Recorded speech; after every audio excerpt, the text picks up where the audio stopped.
अनंतकोटी ब्रह्मांड नायक राजाधिराज योगीराज प्रब्रह्म श्री संत सद्गुरू ब्रह्मांड नायक बाळूमामांच्या नावानं चांग भलं, हालसिद्धनाथांच्या नावानं चांग भलं. नमस्कार प्रेमळ भक्तांनो, तुम्हा सर्वांचे पुन्हा एकदा खूप खूप मनापासून स्वागत करते. भक्तांनो, आजच्या नवीन आणि सुंदर अशा संदेशाला सुरुवात करण्याआधी मी माझ्या ब्रह्मांड नायक बाळूमामाचरणी नतमस्तक होऊन आजच्या सादरीकरणाला सुरुवात करते. भक्तांनो, आजच्या देवी संदेशामध्ये बाळूमामा तुम्हाला सांगणार आहेत. मामा म्हणतात, माझ्या बाळा, कर्माचा खेळ याची एक हृदयस्पर्शी कथा मी आजच्या संदेशामध्ये तुला सांगणार आहे, जे की तुला तुझ्या जीवनातील सर्व सुखादुःखाचे, कर्माचे, सर्व काही तुझ्या मनात जे काही शंका आहेत त्याची उत्तरे आज मी तुला या कथेतून देणार आहे. म्हणून ही कथा तुला शेवटपर्यंत ऐकायची आहे. मामा सांगतात, एके दिवशी एक श्रीमंत व्यक्ती भगवान शंकराचं दर्शन घेण्यासाठी मंदिरात आला. अंगावर खूप महागडे कपडे, हातात सोन्याचं घड्याळ आणि पायात अत्यंत किमती बूट होता. त्याच्या प्रत्येक हालचाली श्रीमंती झळकत होती. पण मंदिराच्या पायऱ्यावर येताच त्याच्या मनात अस्वस्थतेची एक हलकीशी लाट उठली. त्याच्या कानावर आधीच आलं होतं की त्या मंदिराबाहेर नेहमी चोऱ्या होत असतात. विशेषतः चप्पल बूट तर क्षणात गायब होतात. त्याने आपल्या चमचमत्या बुटाकडे पाहिलं आणि पुन्हा मंदिराच्या दाराकडे नजर वळवली.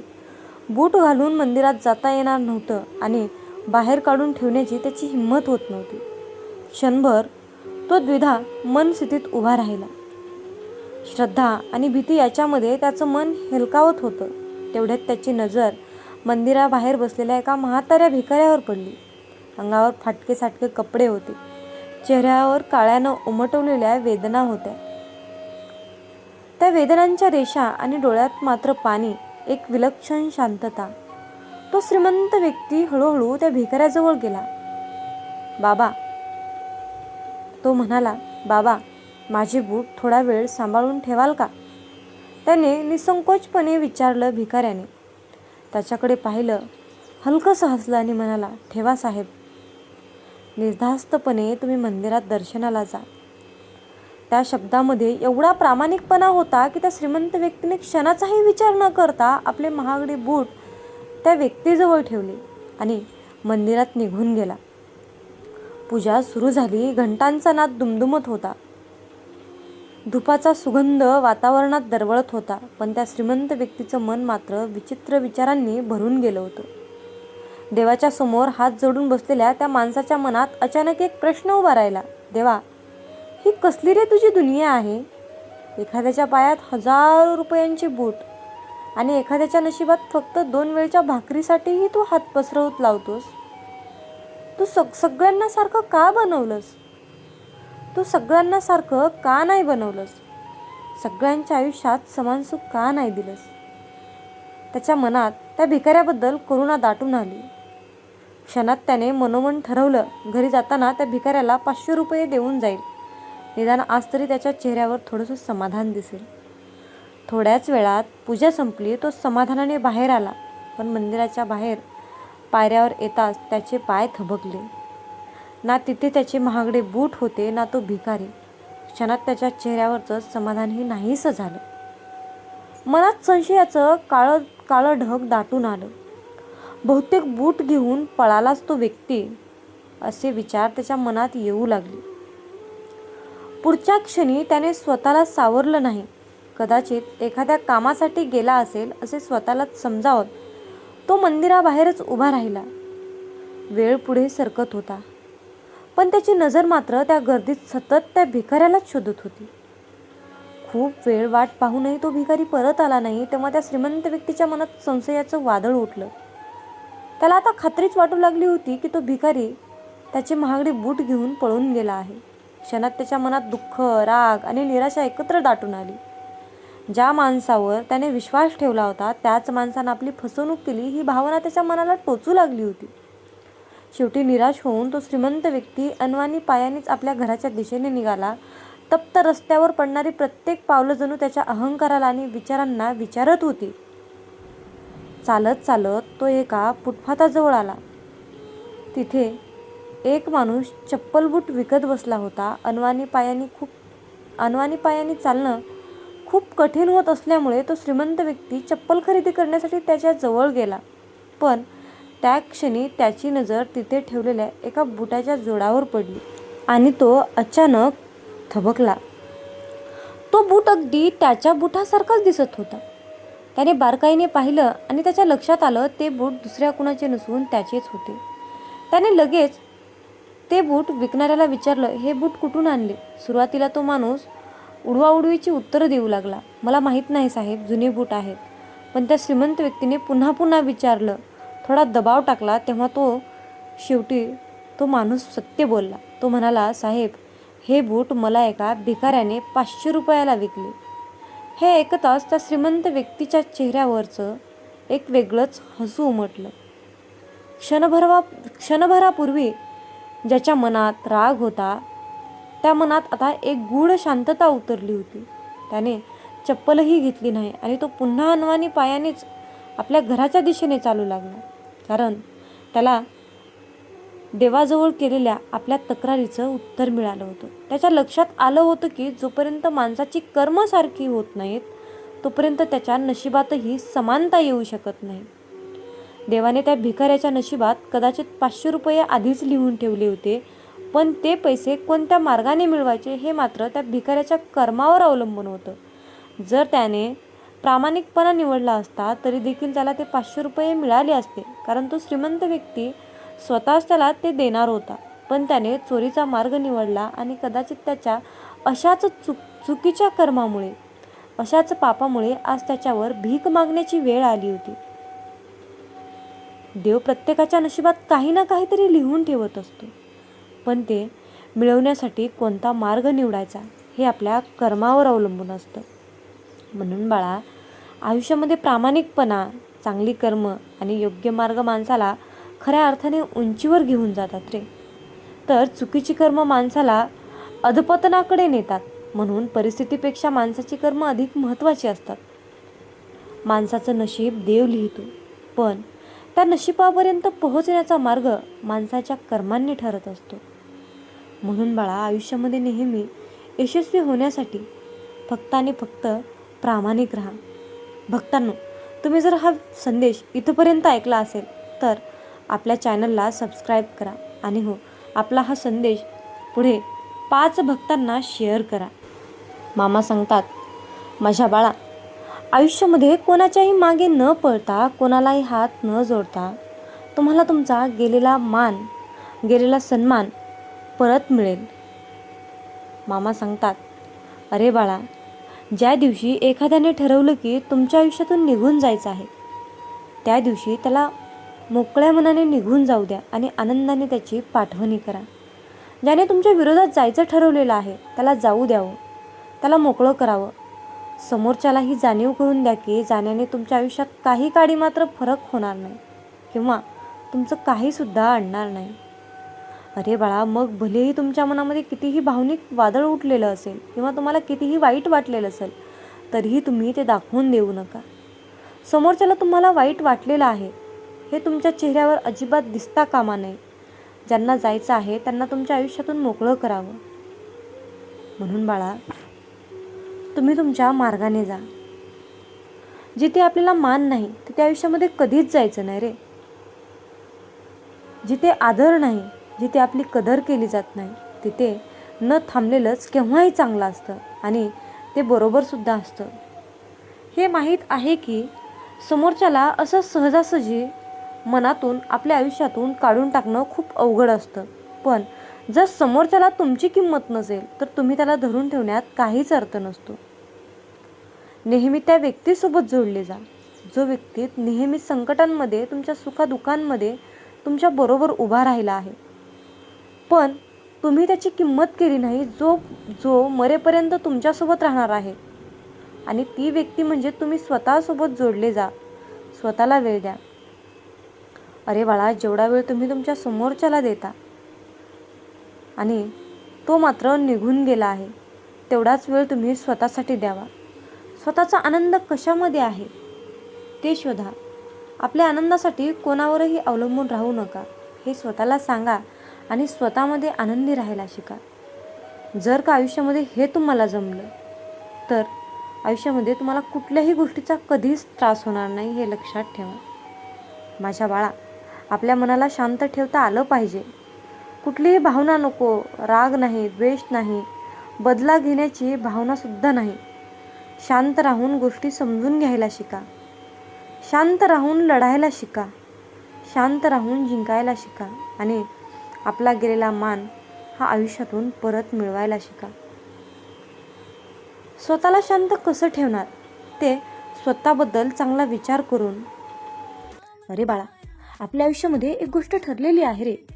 यशस्वी झालात की काही लोकांना ते पाहत नाही, मग ते शेजारी असो किंवा रक्ताचे नातेवाईक असो. तुमचं हसणं त्यांना टोचतं, तुमचं यश त्यांच्या मनात राग पेटवतं रे. ते तुमच्यावर सतत नजर ठेवून असतात, चुका कधी होतील याची वाट पाहतात. पण बाळा, लक्षात ठेव, त्या जळणाऱ्या नजरा तुम्हाला थांबवू शकत नाहीत रे, जोपर्यंत तुम्ही त्यांना तुमचा विचार बदलायला कारण देत नाही. आज लक्षात ठेवा अशा 10 गोष्टी ज्या करून तुम्ही तुमच्यावर जळणाऱ्यांना उत्तरही देता आणि धडाही शिकवता. या गोष्टी रागाने नाही रे, शहाणपणाने करायच्या आहेत. त्यांचं वाईट नको करायला, पण त्यांना तुमची किंमत समजायला हवी. माझ्या बाळा, आयुष्यामध्ये कधीही गर्व न करता आत्मविश्वास ठेवा. जळणाऱ्यांना नेहमी असं वाटतं की तुम्ही घमंडी व्हाल आणि मग त्यांना तुम्हाला बदनाम करता येईल. पण जर तुम्ही यशस्वी असूनही शांत, नम्र आणि साधेपणाने वागलात तर त्यांचा डाव आपोआप फसतो. त्यांना त्रास होतो की एवढं मिळून सुद्धा हे माणूस अजूनही डोक्यात घेत नाही. तुमचा आत्मविश्वासाने बोलणं आणि वागणं हे त्यांना आतून अस्वस्थ करतं. गर्वाने केलेलं यश दाखवणं हे लोक विसरतात, पण नम्रपणे मिळवलेलं यश कायम लक्षात राहतं. त्यामुळे तुम्ही स्वतःवर विश्वास ठेवा, पण तो कधीही अहंकारात बदलू देऊ नका. जिथे इतर जळतात तिथे तुम्ही फक्त शांत राहा आणि त्यांच्याच जळण्यात फरफरत राहतात. नंबर 2, आयुष्यामध्ये कामात सतत सुधारणा करत राहा. तुमचं लक्ष फक्त कामावर ठेवा, कारण तुमचं कामच त्यांना जळवण्यासाठी पुरेसं असतं. जेव्हा तुम्ही दररोज काहीतरी नवीन शिकता, सुधारता, तेव्हा त्यांना वाटतं हा कधी थांबणार. त्याचं लक्ष तुमच्याकडून नसून तुमच्या प्रगतीवर असतं. ते मागेच राहतात कारण ते बोलण्यात व्यस्त असतात आणि तुम्ही कामात व्यस्त असता. त्यांना उत्तर देण्याची गरजच नाही. तुमची वाटचाल त्याचं उत्तर आहे. तुमच्या यशामागच सातत्य आहे. शिस्त त्यांना अजिबात झेपत नाही. म्हणून सतत पायरीने वर चढत राहा. ते तिथेच अडकून राहतील. माझ्या बाळा, आयुष्यामध्ये तुमचा आत्मसन्मान टिकवा. जळणारे लोक तुमचं मनोदैन्य खच्ची करण्याचा प्रयत्न करतात. ते तुमच्या चुका दाखवतात, वाईट शब्द वापरतात, लोकांमध्ये चुकीचं बोलतात. पण त्यांचं बोलणं तुम्ही मनावर घेतलं तर तुम्ही हरलात असं समजा. म्हणून बाळा, आज मी तुला सांगत आहे, तुमचं मूल्य तुम्हालाच ठरवायचं असतं, दुसऱ्यांना नाही. तुमचा स्वाभिमान ठाम ठेवा. कोणाच्याही बोलण्याने डगमगू देऊ नका. जर तुम्ही स्वतःला मान दिला तर त्यांना काहीही करता येणार नाही. म्हणून बाळा, स्वतःची इज्जत राखणं म्हणजेच त्यांना जळवण्याचा सगळ्यात प्रभावी मार्ग आहे रे. शब्दांनी नव्हे तर यशाने उत्तर द्या. कधी कधी तुम्हाला वाटतं उत्तर दिलं पाहिजे, पण हे उत्तर शांततेत असलं पाहिजे रे. माझ्या बाळा, यशाने दिलेलं उत्तर हे सर्वश्रेष्ठ उत्तर असतं रे. जेव्हा तुम्ही गप्प राहून काम करता ना, तेव्हा लोक गोंधळतात, कारण ते वाट पाहतात रे की तुम्ही काहीतरी बोललेलं भांडेल. पण ते तसे होत नाही. त्यांना दुर्लक्ष करणं म्हणजे त्यांच्यासाठी मोठा धक्का असतो. तुमचं सच्च यश त्यांच्या सगळ्या वाईट बोलण्यांना तोडतं. शब्द न वापरता मिळवलेलं यश हे सर्वात जास्त त्रासदायक ठरतं जळणाऱ्यांसाठी. म्हणून बाळा, तुलना न करता स्वतःची वाट ठरवा. जळणारे लोक तुमचं दुसऱ्यांशी तुलना करतील किंवा तुम्हाला त्यांच्या स्पर्धेत ओढतील, पण तुमचं ध्येय, वेळ, क्षमता सगळं वेगळं आहे हे लक्षात ठेवा. तुलना केली की आपण त्यांच्यासारखेच बनतो हे टाळा. स्वतःची गती, स्वतःचा मार्ग ठेवा आणि त्यावर प्रामाणिकपणे चालत राहा. जेव्हा तुम्ही स्थिरपणे सातत्याने चालता तेव्हा ते स्वतः गोंधळतात रे, कारण त्यांना वाटतं आपण काय करतोय आणि हा काय करत आहे. तुमचं न थांबता पुढे जाणं हेच त्यांना थांबवून ठेवणारं स्वप्न आहे. सकारात्मकतेने नकारात्मकतेवर मात करा. जळणाऱ्यांचं बोलणं नेहमी कडवट असतं, टोमणे, टीका, निंदा. पण तुम्ही त्यांना त्याच भाषेत उत्तर दिलं तर फरकच काय उरला. तुमचं गोड, सौम्य आणि सकारात्मक उत्तर त्यांना चिडवतं. कारण ते अपेक्षा करतात की तुम्ही भांडाल, पण तुम्ही फक्त हसता. संयम ठेवा, कारण संयम जळवतो, ओरडत नाही. तुमचं शांत आणि सकारात्मक वागणं त्यांना आतून असह्य होतं. त्यांना स्वतःचीच लाज वाटायला लागते. हेच तुमचं यश आहे. म्हणून बाळा, आयुष्यात लोकांसाठी नाही तर स्वतःसाठी जगा रे. जळणाऱ्यांना वाटतं की तुम्ही त्यांच्या प्रतिक्रिया बघून वागता, पण तुमचं आयुष्य फेसबुक स्टेटस किंवा फोटोसाठी नाही रे. ते स्वतःच्या समाधानासाठी असावं. जेव्हा तुम्ही पर्सनल लाईफ शांत ठेवता तेव्हा त्यांना जास्त त्रास होतो. कारण त्यांना माहीतच राहत नाही की तुम्ही काय करत आहात. ते गोंधळतात, कुतूहल वाढतं आणि तुमचं गुपित यश त्यांना अस्वस्थ करतं. मिळतंय पण कसं, हा त्यांचा कायमचा प्रश्न बनतो. आपलं खासगी गुप्त आयुष्य ठेवणं म्हणजे एक जिंकलेली लढाईच असते रे. माझ्या बाळा, सतत नवे काहीतरी शिका. स्वतःला वाढवत राहा. शिकणं कधीच थांबवू नका, कारण शिकणं ही यशाची सुरुवात आहे. जळणाऱ्यांना वाटतं हा इथेच थांबेल, पण तुम्ही पुढच्या पायरीवर असता. नवीन गोष्टी शिकत राहिलात की त्यांना त्रास होतो. हा एवढं कसं काय करतोय. तुमच्या ज्ञानात, कौशल्यात सतत वाढ झाली की ते मागे पडतात. ते फक्त बोलतात, तुम्ही कृती करता, याचाच परिणाम मोठा होतो. शिकणं थांबलं म्हणजे संपलात ही त्याची अपेक्षा असते, पण तुमचं शिक्षण आणि विकास त्यांना कायम जळवून टाकतो. आयुष्यामध्ये कुटुंब व मित्रांशी इतकं घट्ट नातं ठेवा ना. जळणारे लोक सहसा एकटे असतात रे, म्हणून दुसऱ्यांच्या आयुष्यात जळतात. तुमचं कुटुंब, मित्र, आपल्या माणसांशी जिव्हाळा ठेवा. जेव्हा तुम्ही त्यांना दिसता की या माणसाला प्रेम करणारे खूप लोक आहेत, तेव्हा त्याचं पित्त खवळतं.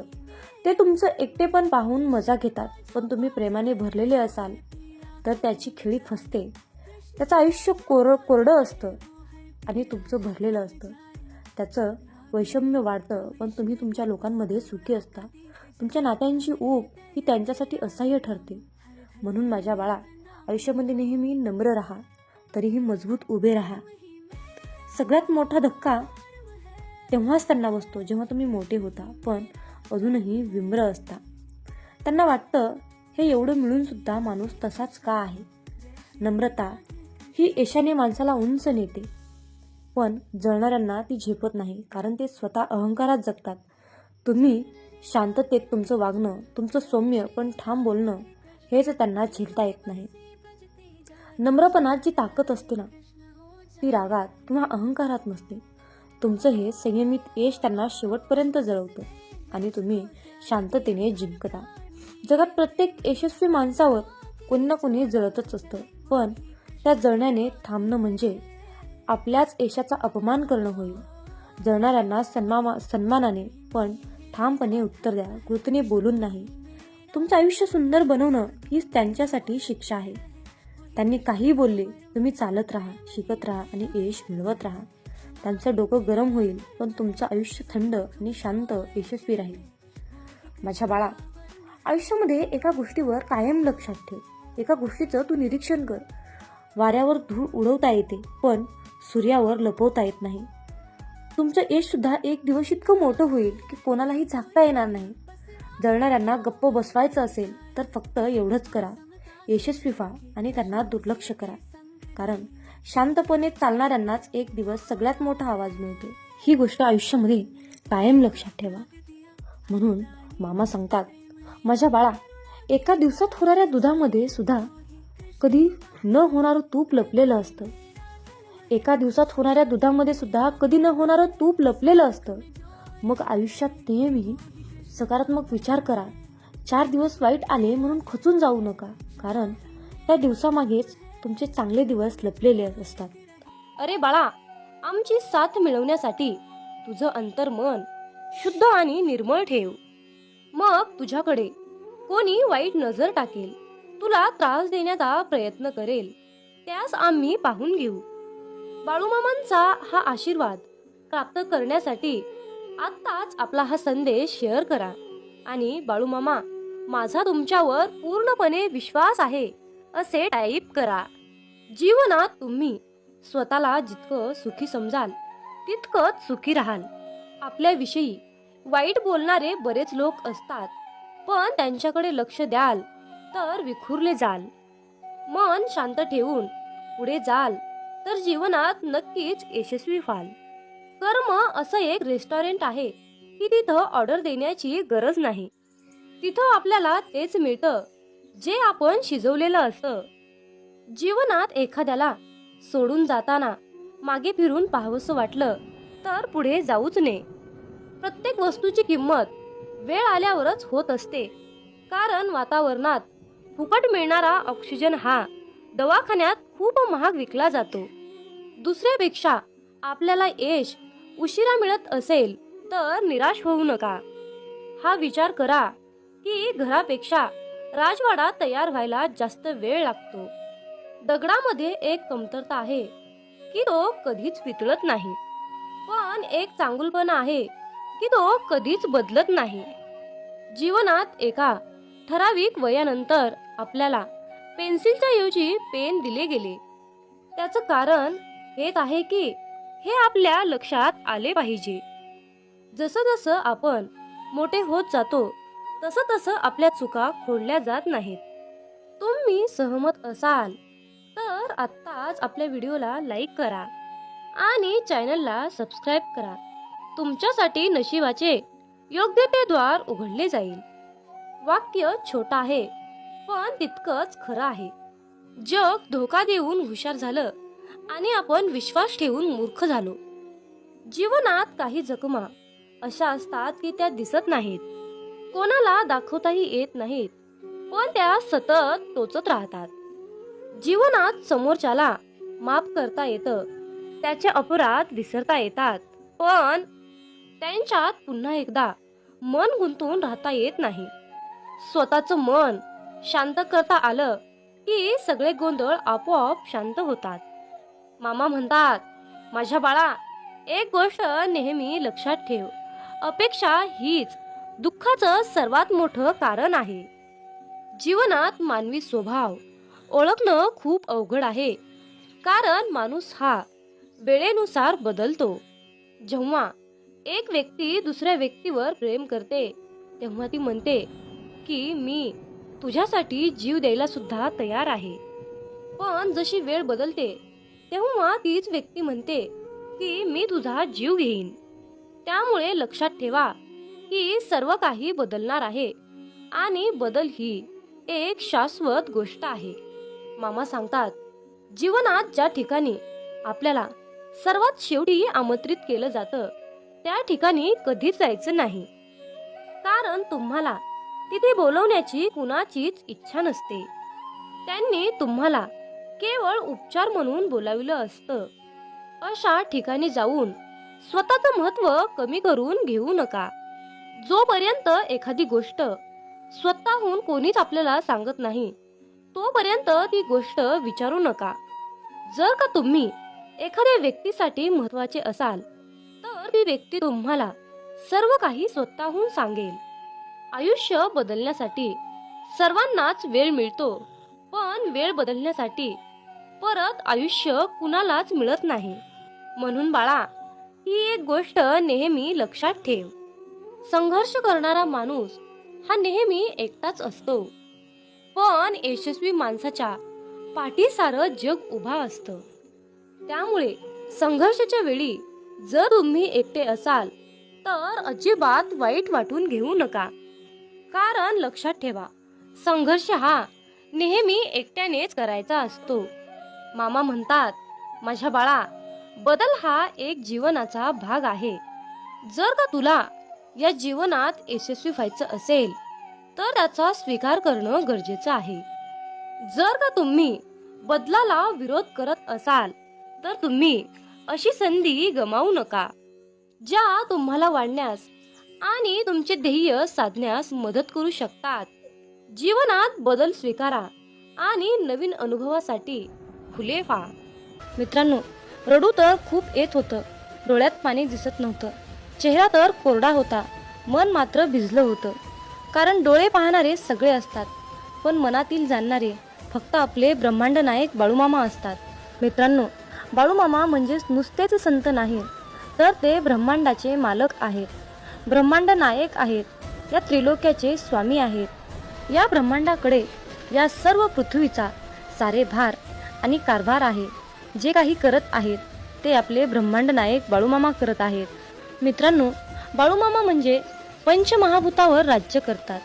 पंचमहाभूत म्हणजे आकाश, जल, अग्नी, वायू, पृथ्वी या पंचमहाभूतावर मामा राज्य करतात. मामांच्या आज्ञेशिवाय झाडाचं पान सुद्धा हलत नाही हे निश्चित आहे. इतकी मामांमध्ये ताकद आहे, इतकी मामांची प्रचंड आघात शक्ती आहे. आणि या शक्तीची, या ब्रह्मांडाची सेवा करण्याचे परमभाग्य आपल्याला मिळाले आहे. त्यामुळे आपण खूप नशीबवान आहोत. मित्रांनो, जीवनात एक गोष्ट लक्षात ठेवा. जेव्हा आपल्या हातून पटापट चांगले काम घडू लागतात, प्रत्येक कामामध्ये यश येते, तेव्हा मनाला समजून जा की ही किमया, ही लीला आपल्या मामांची आहे. आणि इतरांना त्रास झालेला पाहून जर तुमचं मन दुःखी होत असेल तर लक्षात ठेवा, आपले मन मामामय होत आहे, मामांच्या चिंतनात रमत आहे. आपला देह संपूर्ण आपण मामांच्या चरणी समर्पित केला आहे, असा मामा तुम्हाला संदेश देत आहेत. मित्रांनो, आयुष्यात सुख दुःख हे कालचक्र नेहमी फिरतच असतं. मामांची सेवा केली म्हणून आयुष्यामध्ये दुःख येणार नाही असं काही नाही बरं. पण आयुष्यामध्ये दुःख तर येतच, कारण आयुष्यामध्ये सुख येणं, दुःख येणं हा आपला प्रारब्धाचा भाग आहे. पण आपण मामांची सेवा केली म्हणून आयुष्यात दुःख येणार नाही असं काही नाही. तर मामांना साकडं घालत असताना मामांना असं साकडं घाला की बाळू मामा, या संकटातून बाहेर पडण्यासाठी मला शक्ती द्या, बळ द्या आणि तुमचा आशीर्वादाचा हात सदैव माझ्या डोक्यावर राहू द्या.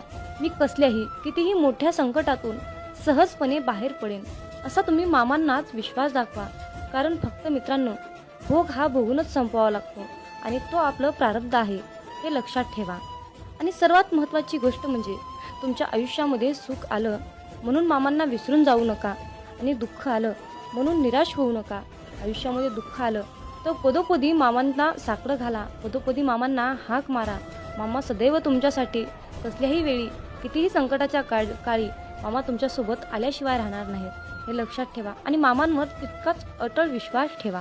मामा म्हणतात, माझ्या बाळा लक्षात ठेव, तू चांगलं काम करताना मी तुझ्या सोबत आहे आणि तू वाईट काम करताना मी तुला पाहत आहे. तुम्हाला ही प्रचिती तेव्हाच मिळेल जेव्हा तुम्ही मामांचे नामस्मरण कराल. आयुष्यात एकदा इतका मोठा पाऊस पडावा की माणसातील इगो, अहंकार पूर्णपणे वाहून जावा. आयुष्यात एकदा इतकं कडक ऊन पडावं की जवळच्या सावलीचं महत्त्व कळावं आणि ते महत्त्व कळाल्यावर आपल्या जीवनाचं महत्त्व कळावं.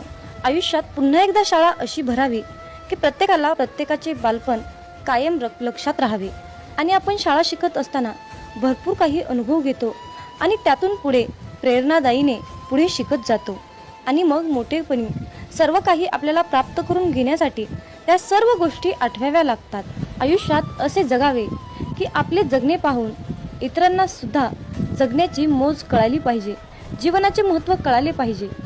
मामा सांगतात, माझ्या मुला, आयुष्यात जर तू माणसं ओळखायला शिकलास तर तुला आयुष्यामध्ये यशस्वी होण्यापासून, श्रीमंत होण्यापासून कोणीही वाचवू शकणार नाही किंवा कोणीही अडवू शकणार नाही. जीवनात माणसं ओळखणे हा सर्वात मोठा आणि कठीण मुद्दा आहे. जेव्हा तुम्ही माणसं ओळखायला शिकाल तेव्हाच तुमचं आयुष्य प्रगतीच्या दिशेने वाटचाल करेल. मित्रांनो, आयुष्यात स्वप्न पाहणे हे सुद्धा तितकेच महत्त्वाचे आहे. भूतकाळात फिरता येतं, भविष्यात डोकावता येतं आणि आपण पाहिलेले स्वप्न अपूर्ण राहिल्यास आपलं मन निराश होतं आणि वाचा बंद होते. मित्रांनो, आयुष्यात जर तुम्ही भगवंताचे नामस्मरण सोडले तर तुमच्या जीवनाला काहीही अर्थ उरणार नाही. म्हणून कसलीही परिस्थिती आली तर भगवंताचे नामस्मरण सोडू नका. मित्रांनो, संकल्प ही खूप मोठी शक्ती आहे. जर तुमची इच्छा खूप कठोर, मनापासून आणि प्रबळ असेल तर संकल्प ती इच्छा तुमची स्वतःकडे खेचण्याचा प्रयत्न करतो. मित्रांनो, मामा म्हणतात, आयुष्यात आनंद देणाऱ्या माणसांना आशीर्वादाचं व्याज मिळत असतं आणि वेदना देणाऱ्या माणसांना तळतळाटाचे हप्ते भरावे लागतात हे लक्षात ठेवा. म्हणून मामा म्हणतात, जर तुम्ही एखाद्याला हसवलं, जी व्यक्ती आयुष्यामध्ये खूप दुःखी आहे, जीवन जगण्याची अपेक्षा त्याने सोडली आहे आणि तुम्ही जर त्याला या सुंदर छोट्याशा जीवनाचे महत्त्व समजावून सांगितले, त्याच्या चेहऱ्यावर तुम्ही हास्य आणून ठेवलं तर तुम्हाला आयुष्यामध्ये वेगळं पुण्य कमवण्याची गरज नाही हे लक्षात ठेवा. परंतु त्याच उलट जर तुम्ही एखाद्याबद्दल वाईट बोलत असाल, एखाद्याचे वाईट चिंतत असाल एखाद्याचे काहीतरी आयुष्य धोक्यात आणत असाल, एखाद्याचे नुकसान करत असाल, एखाद्याला खूप त्रास देत असाल, एखाद्याचे बोलून त्याचे मन दुखावत असाल, तर तुम्हाला आयुष्यामध्ये कधीच तुमच्यावर मामांची कृपा होणार नाही, हे लक्षात ठेवा. जर तुम्ही कुठल्याही कामामध्ये अप्रामाणिकपणा, चोरी करणे, लबाडी करणे, कुणाला तरी त्रास देणे, जर तुम्ही असं करून माझ्याकडे प्रार्थनेची, इच्छेची अपेक्षा करत असाल, तर माझा आशीर्वाद तुला कधीही प्राप्त होणार नाही, हे लक्षात ठेव. म्हणून कुठलंही काम करत असताना त्या कामामध्ये प्रामाणिकपणा ठेव. तू 4च पैसे कमव, पण प्रामाणिकपणे अगदी कष्टाचे कमव. तुझ्या आयुष्यातील दुःख, त्रास, वेदना, संकट, इडापिडा जे काही साडीसाती आहे, ती सर्व नष्ट करण्यासाठी मी तुझ्या पाठीशी समर्थ आहे. फक्त तू इतरांचे हितचिंतक, इतरांचे जनकल्याण करण्याचा संकल्प माझ्यासमोर घे. आयुष्यात मी तुला कशाचीही कमी पडू देणार नाही. मामा म्हणतात, माझ्या मुला, जर मी तुला एका गरीब व्यक्तीमध्ये, मुक्या प्राण्यामध्ये दिसलो नाही, तर मुला, मी तुला आयुष्यात कधीच दिसणार नाही रे. पण जर मी तुला मुक्या प्राण्यात दिसलो, गरिबात दिसलो, वृद्ध व्यक्तीमध्ये दिसलो, निराश व्यक्तीमध्ये मी तुला दिसलो, तर माझा आशीर्वाद सदैव तुझ्या पाठीशी राहील रे मुला. म्हणून तर जीवन जगत असताना मुक्या प्राण्यांच्या भावना कळायला पाहिजेत. वृद्ध व्यक्तींना मदत केली पाहिजे, तानेला भुकेला ओळखता आला पाहिजे, गोरगरिबांना दान केले पाहिजे. जर तुम्ही असे कराल तर बाळूमामांचा आशीर्वाद सदैव तुमच्या पाठीशी राहील. आणि त्याचबरोबर मामांकडे प्रार्थना करत असताना अगदी सर्वांसाठीच प्रार्थना करा. मामांना म्हणा की हे ब्रह्मांड नायक बाळूमामा, आधी सर्वांचं कल्याण करा, सर्वांचं चांगलं करा, सर्वांच्या इच्छा पूर्ण करा, आणि मग शेवटी सर्व सुखी असल्यानंतर माझ्या इच्छा पूर्ण करा. आयुष्यात यशस्वी होण्यासाठी मला तुम्ही मार्गदर्शन द्या, योग्य मार्गावर जाण्यासाठी मला तुम्ही सद्बुद्धी द्या. अशा प्रकारे बाळूमामांना तुम्हाला प्रार्थना करायची आहे. आणि जर तुम्ही बाळूमामाकडे प्रार्थना केली की बाळूमामा माझंच कल्याण करा, माझ्याच इच्छा पूर्ण करा, माझंच सर्व काही व्यवस्थित राहू द्या, असं म्हणाल तर तुमच्या इच्छा कधीच यशस्वी होणार नाहीत आणि आयुष्यात तुम्ही कधीही श्रीमंत बनणार नाही, हे लक्षात ठेवा. हा बाळूमामांच्या सेवेचा, हा ब्रह्मांडाचा नियम आहे. हे आजच्या दैवी संदेशातून तुम्हाला हेच सांगणं अत्यंत गरजेचं होतं. माझ्या मुला, आयुष्यात यशस्वी होण्यासाठी, चांगल्या मार्गाने जाण्यासाठी, संपत्ती, पैसा, आशीर्वाद प्राप्त होण्यासाठी आज माझा तुझ्यावर आशीर्वादाचा वर्षाव होत आहे. आजचा हा बाळूमामांचा संदेश शेवटपर्यंत ऐकल्याबद्दल धन्यवाद. मग बोला बोला बाळूमामांच्या नावानं चांग भलं.